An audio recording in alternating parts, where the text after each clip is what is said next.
What up, Wolves? Blade Master here, back with some more Total War Rome 2 online action. And this is a quick battle that I fought in which I took Galatia and my opponent has taken Arverni. We're fighting in the map of Octurion, and so I don't really like this map all that much. You can see that it has the potential of being a really cool map because one side deploys with forest protection while the other side deploys with hill protection.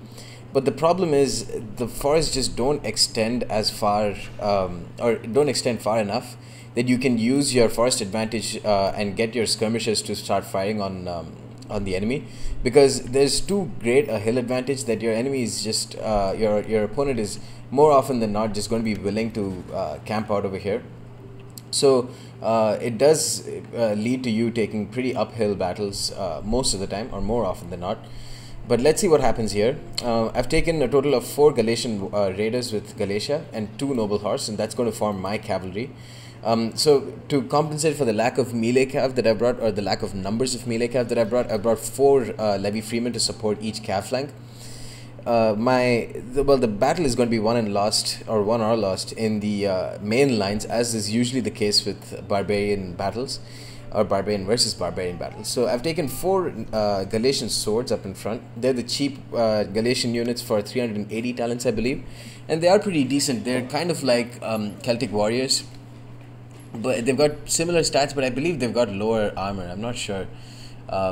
I think the Celtic warriors have like 55 maybe. I'm not sure. Don't quote me on that. I've also brought 1 naked swords whom I've kept on my flank, and they would ideally be used to rear charge his high value troops and use that bonus, that 15 bonus versus infantry that they have to really devastate a unit on the charge.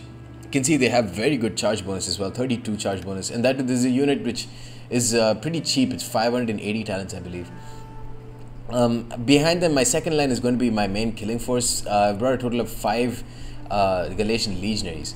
Now you can see my opponent has brought a lot of light horse. He's brought a total of 4 light horse, and you might be wondering, this is a pretty poor move on his part, but I would argue that it's not a bad move, because and only because he's decided to fight Galatia, and Galatian raiders can be very susceptible to light horse, because light horse are one of the few cavalry units that are quick enough to catch them, and once they do, that 10 bonus versus large is really going to play a huge part in deciding that battle.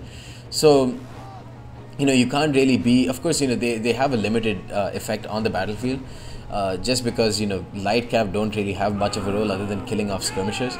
But if you can get them to attack or chase off, at the very least, enemy Galatian raiders, they could prove to be pretty useful units and worth for the cost, which is pretty cheap. So you can see I'm moving up in front with my Galatian raiders just to try and get some shots off on his main line. His main line definitely beats mine in terms of quality, at least. He's brought 3 Oathsworn interspersed with 2 chosen swordsmen, and finally a backline of 3 spear warriors. And his flanks are going to be supported with 2 levy freemen and a couple of Gallic hunters on either side. You can see that I can't see any of those Gallic hunters yet, and that's because they have that stalk ability, which makes them, and because of that stock ability, they are incredibly overpriced. They're like 450 talent units when they have just terrible melee stats and not great shots per minute, or they don't even have 150 range. There's just a whole lot that's wrong with them. They do have quick reload, which is a saving grace for them, but that's just still not nearly enough to compensate their high cost. So you can see he's running in with one of his light horse. So I'm pulling my Galatian raiders back. I definitely do not want to engage with these light horse, even if my Galatian raiders kill them in melee combat. The fact that I would be, I would take HP damage from these otherwise worthless units, that itself is enough to deter me from getting into melee combat. But it looks like I'm going to just straight up charge them, and it'll be interesting to see if how this battle goes. So there you can see I've got a pretty decent straight charge on those light horse, and let's see how many casualties I'm taking. There we go. That's exactly why I think light horse are one of the perfect units to take down enemy Galatian raiders. You can see they've already killed 30 of my units, and the light horse are actually winning this matchup here. So they cost only 450 talents, but they're capable of beating a Galatian raider that costs a whole 100 talents more than them. They're quick enough to catch them, and on top of that, even if they don't kill them, they're cheap enough that you can just use them to set attack orders on enemy Galatian raiders and just use them to chase them off the field. So they do have the uses when you're talking about a high value but low armor javelin cavalry like the Galatian raiders. Here, my levy freemen, two of my levy freemen were basically wasted. I just used them to set attack orders on those light horse, but he retreated his light horse back behind his levy freeman line. So, and then he brought an Oathsworn to come in and support that battle. Now, you can see that I'm very close to engaging his Gallic hunters with my noble horse. I've brought those two extra spear levy freemen are just going to be sitting there. I completely forgot to micro them, and I've caught his light horse. So these units should be toast in just a matter of seconds. I attacked one of his light horse again with one of my extra Galatian raiders. You can see I brought 4 of them. So I shouldn't sacrifice them, but if I have to, then it's not the end of the world for me. But yeah, now these I'm going to start firing javelin shots with my other Galatian raiders, but this is just waste of javelin. The waste of these precious javelins. They can be used to kill off much more higher armored units than these light horse. And meanwhile, my Galatian raiders they'll probably start dying pretty quickly, especially because javelins cause a whole bunch of friendly fire. Now I kept 2 of my Galatian swords up in the front here, just so that they can start getting some javelin volleys on his high armored infantry. You can see that it hasn't caused much damage at all, so they are much better served just trying to attack his spear warriors, or his spear warriors over here, and maybe try and bog down some of his Gallic hunters. He's been microing really well with his spear warriors to dissuade my noble horse from getting a straight charge off onto his Gallic hunters. But the fact that I have a lot of cav now compared to the fact that he has no cav. By the way, my noble horse is attacking 1 heavy horse which he brought. So while he has tied down my general, I still have a lot more numbers in cav than he does. He has 0 numbers in cav, while I have like 2 or 3 cavalry units that are very quick and can be used to easily kill off his Gallic hunters. You can see they've got 14 kills so far, but I've moved up my naked swords here, and they're in perfect position to try and or get a charge off on his Oathsworn. Meanwhile, my Galatian legionaries are attacking his spear warriors up in the front, so that's an engagement that they'll easily win.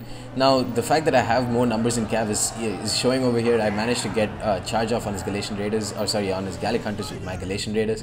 And there's only so much that you can micro with spear warriors before the increased speed of cavalry just catches up to you.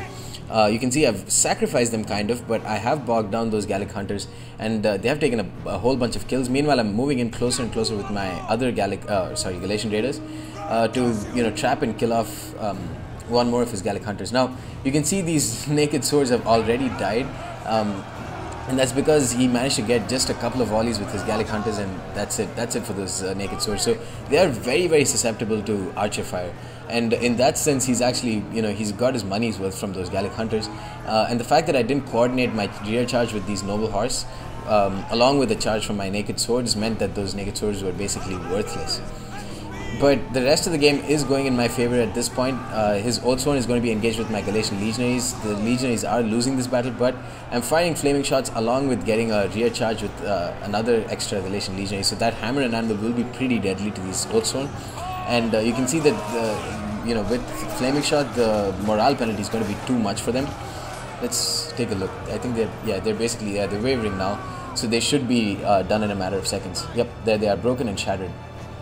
And now the same thing is going to apply to his general, Oathsworn general with only 43 men left, because I just had extra numbers in melee units, so managed to hammer and anvil his general. And now his spear warriors are going to get a pretty decent downhill charge on my Galatian legionaries, but that's not going to matter too much. Where is my noble horse? Ooh, they got a nice nice rear charge on those chosen swordsmen, it looks like. You can see 104 kills on them already. And now his heavily armored Oathsworn is going to try and chase off my Galatian raiders, and that's going to be a waste of his time if he continues to chase them. What he should do is get a rear charge off on these Galatian legionaries instead. I still have 2 of these levy freemen here, and my general who's basically at full strength. So I do have a lot of numbers, but they are pretty far away from the rest of the battle. These chosen swordsmen are trying to waver because of that hammer and anvil morale shock that's been applied. And yeah, I think in all, it looks like this game is starting to look in my favor. I managed to trap his his Gallic hunters with my raiders, and now meanwhile, while these spear warriors are busy engaging my Galatian raiders, these noble horse will get a pretty devastating charge off. And whether or not that grants them a bunch of damage is going to create enough of a morale penalty for for them to start thinking twice about engaging them. Oh, they are still steady even though their general is dead, which is okay. But here I'm getting another rear charge off Galatian raiders onto the backs of these Oathsworn, who've done amazing 240 kills with double chevron by the end of the game. Really well done by these guys. I think they killed off a lot of my Galatian swords, not the Galatian legionaries, the really cheap ones. But they have been bogged down. Spear warriors can get a rear charge off on these Galatian legionaries. It's not like that would really matter. Galatian legionaries have very good base morale, so 60 base morale is very good. So they won't be very susceptible to a morale shock, especially from a rear charge from a unit that isn't very good at killing off units in the first place. So against spear warriors, they shouldn't be bothered too much. I'm just going to keep cycle charging with my Galatian raiders just so that they can get the most use of their 39 charge bonus, which is quite deadly actually. They're just so strong. I mean, they've got amazing melee stats for a unit that costs so cheap. But yeah, that's just going to start getting some great HP damage on those Oathsworn. And yeah, you can see they've already got one single chevron from that. And yeah, I think at the end of the day, I finally managed to bring my 2 levy freemen back into the battle. And now my generals also come back. He's exhausted, you can see. But I'll probably pop a war cry sometime soon. I don't know. Let's see if I do. It's going to be more than enough just to charge into those units, and that's basically it for this game, you guys.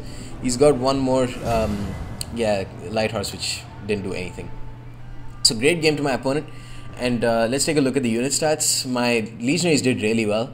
Again, these are units that you can always count on. 187, 125, 107, 106. Really great stats on these units by the end of the game. Galatian swords didn't do much at all, although one of them got 141 kills, which is good. Again, you can't really count on kill numbers for these units. It was much more to bog my enemy down, and just like the fact that he had some really good swords, and the fact that they were engaged with these units before they got to my Galatian legionaries was actually a pretty big boost for me. My raiders also did pretty decently. The ones that engaged his light horse did terribly, and I think that's a great use of a great idea by him bringing his light horse. But the other two did quite well. 141 kills on one, 56 on the other. My noble horse did quite well too, but he did micro his spear warriors quite well. You can see they got great numbers of kills. 109, 102, not bad at all. And meanwhile, my levy freemen, you can see 2 of them didn't do anything, and that's because I only brought them at the end of the game. But the other 2 didn't really do too much before dying. Anyways, guys, that's the end of this battle. Hope you enjoyed it, and stay tuned for more. Peace.